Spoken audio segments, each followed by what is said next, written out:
আমার নিজের মায়ের পেটের ভাইটা অনেক সময় দেনাদায়িক থাকে, আমি পারি যদ্দূর পারি চেষ্টা করি। আমি যদি চাই যে তাকে আমি ফাউন্ডেশন একটা ফান্ড দিয়ে ভাসাই দিব, এই চাওয়ার ক্ষমতা আমার নাই, আমার হাত পা বাঁধা, এই ক্ষমতা আমার নাই। আমরা চাইলে অনেক কিছু করতে পারি না, কারণ আল্লাহর কাছে আমাদের জবাবদিহিতা আছে। মানুষ আমাকে আমার এলাকা দেওয়ার জন্য দেয় নাই, প্রত্যেকেরই এলাকাতে গরিব দুঃখী আছে, সে আমার কাছে কেন দিয়েছে? সবচাইতে উপযুক্ত লোকটা বের করার জন্য আমার সাধ্যের শেষটুকু পর্যন্ত চেষ্টা করা, এটাই আমার দায়িত্ব, এই জন্য সে আমার কাছে দিয়েছে। সো আমি এই জায়গাতে আপনি নাখোশ হলেও কিছু আসবে যাবে না। আমার আব্বাজান রহমতুল্লাহ আলাই বেঁচে থাকতে আমাকে প্রায় বলতেন, বাবা এলাকার অমুক আছে তমুক আছে, আমার সাধ্য অনুযায়ী নেন 2000 5000, আমি যেটা পারি গরিব মানুষ হিসাবে দিতে পারি। কিন্তু আপনি এটা আশা করেন না যে মানুষের দানের টাকা আমি এলাকায় কাউকে দিয়ে দিব, কারণ এটা আমার এলাকার জন্য। হ্যাঁ, এলাকায় যদি নিডই হয়, অন্য 10 জন পেলে সে অবশ্যই পাবে, কিন্তু এলাকা হিসেবে কোনো প্রায়োরিটি পাওয়ার কোনো অধিকার নাই। তো আমার এলাকার যারা আছেন আলেম ওলামা মুরব্বীরা, তারা অনেকে আমার উপরে খুব নাখোশ এই জন্য যে আমি অন্য এলাকায় গিয়েছি, নিজের এলাকায় যাইতে পারি নাই।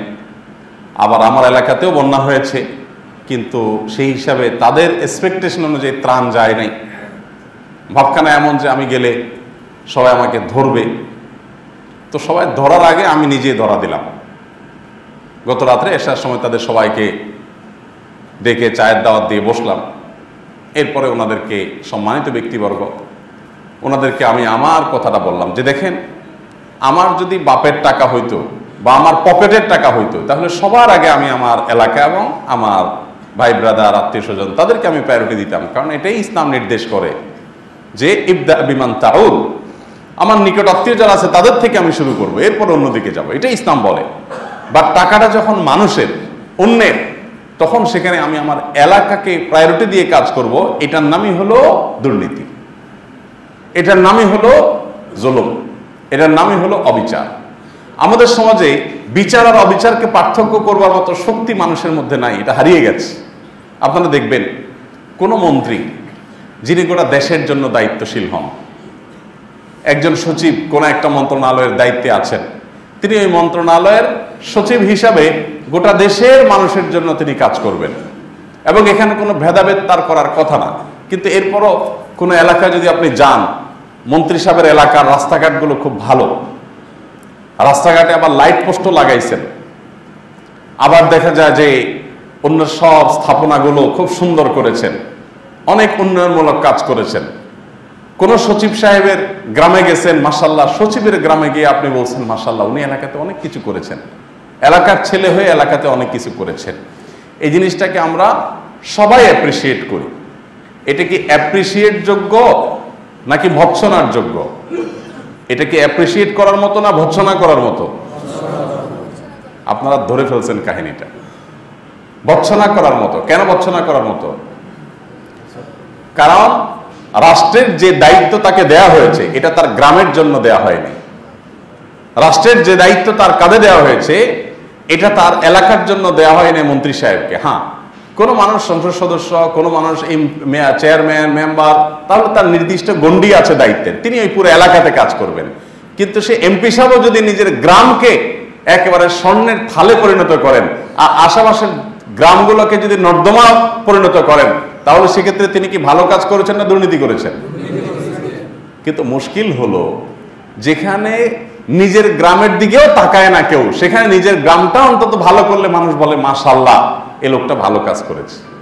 ব্যাপারটা এরকম যে ঘুষ খেয়েও কাজ করে না, এখন ঘুষ খেয়ে যে কাজ করে তাকে সবাই বলে লোকটার ঈমান আছে। লোকটার কি আছে? ঈমান আছে, লোকটার মধ্যে আল্লাহর ভয় আছে, মুত্তাকি মানুষ। কারণ জবান ঠিক রাখে, সে ঘুষ খাইছে, কাজটা করে দিছে। কারণ সমাজে যখন আশেপাশে ঘুষ খাইয়াও ফাঁকিবাজি করে, ঘুরায়, কাজ করে না, তখন যে ঘুষ খেয়ে কাজ করে, তখন মানুষ মনে করে এই লোকটা কি সৎ। অর্থাৎ চোরও সমাজে সৎ হয় যখন সমাজের অন্য অনেকে ডাকাইত হয়। সমাজের অন্যরা যখন ডাকাইত হয়ে যায়, তখন চোরকে মানুষ বলে যে লোকটা ভালো, ডাকাতি করে না। এরকম অবস্থা হয়ে গেছে না এখন আমাদের সমাজে। আমি প্রায় দেখি বিভিন্ন জায়গায় গেলে, যে কোনো এলাকার খুব বড় কোনো পাওয়ারফুল মানুষ, রাজনৈতিকভাবে পাওয়ারফুল বা প্রশাসনিকভাবে কোনো বড় দায়িত্বে আছেন, ওনার এলাকার উন্নতি দেখে মানুষ প্রশংসা পঞ্চমুখ হয়ে যায়। আমি বলি যে এটা কিভাবে আপনারা প্রশংসা করেন?